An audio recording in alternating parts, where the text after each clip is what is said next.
So welcome again to the chapter 12 investments.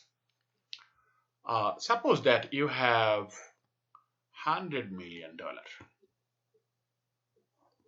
cash.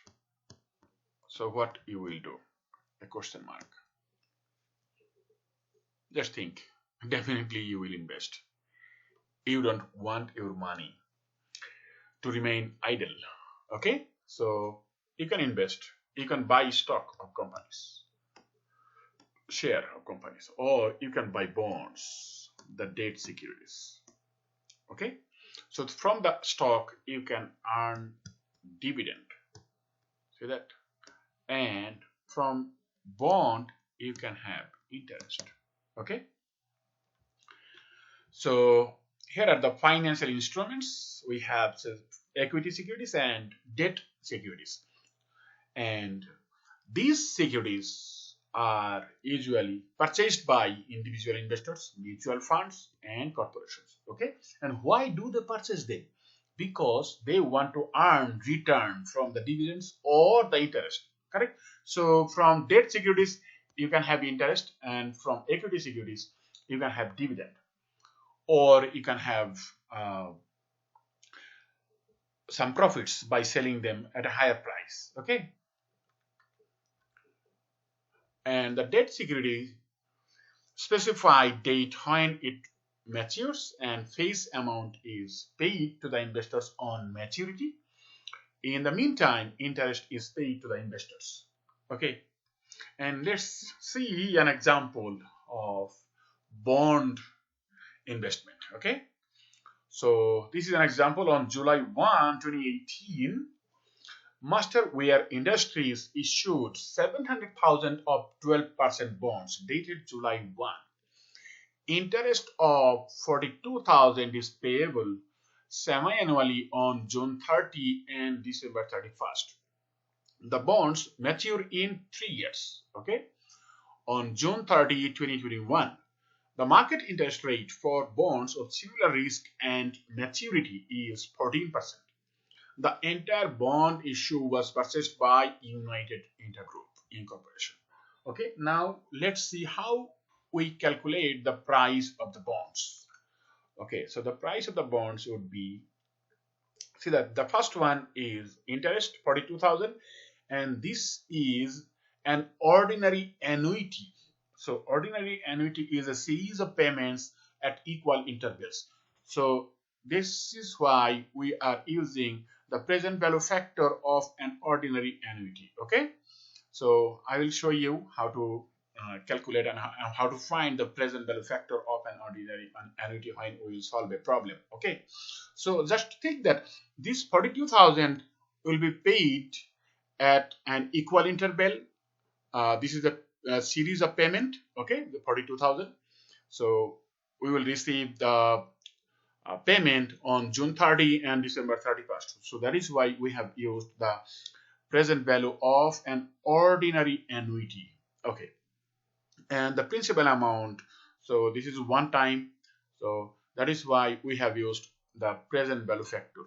Okay, and now you have a question that our number of years to mature is 3 years, but why we have used 6 years? Because it is semi-annual, and we have used the see that we have used the half interest rate.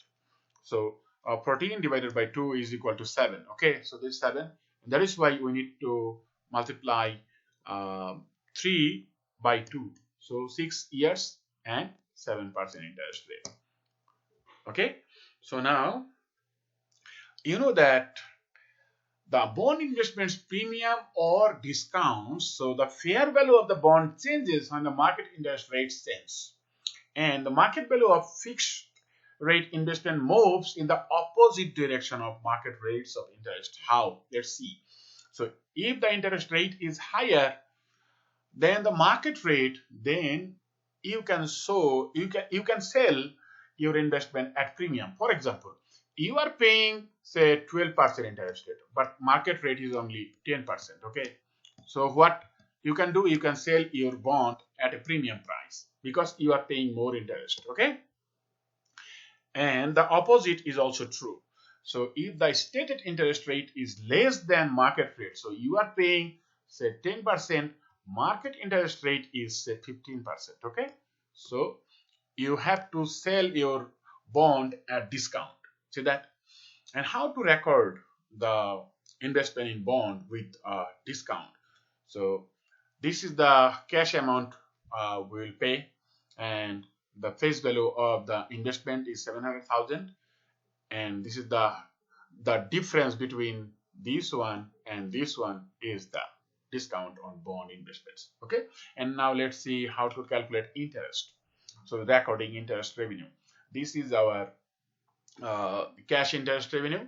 So this is the face amount, and multiplied by the rate of interest, which is 6%, the stated rate. Okay, so interest receipt is 42,000, and the effective interest rate would be, so outstanding balance is this one, and effective, so market rate is 14%, so divided by 2, because we are calculating semi-annual interest. Okay, so that is our interest revenue. Okay, and how to journalize these transactions. So we receive this 42,000 cash, so cash debit, and the discount on bond investment would be the difference between this one and this one. Okay, so this is the amortization of discount on bond. Okay, and now let's see the amortization schedule of discount. Okay, so the first steps, this is the outstanding balance we started with, and now see, so this is our cash interest rate. How do we get that? 700,000 multiplied by 6%, 6%, because see, this is semi-annual, so 12% divided by 2 is equal to 6%. And okay, and this one is 7%, 0. That is why 0.07 of this amount. Okay, and this is our effective interest. Okay, and the difference between cash interest and effective interest is this amount, and our balance will be increased by this amount. Okay, so this is how we calculate the, and now in the second year, see, we will start with this one. Okay, third year we will start with this one. Okay, and I will show you in detail when we will solve a problem. Okay, so thank you so much. Let's go to the problem.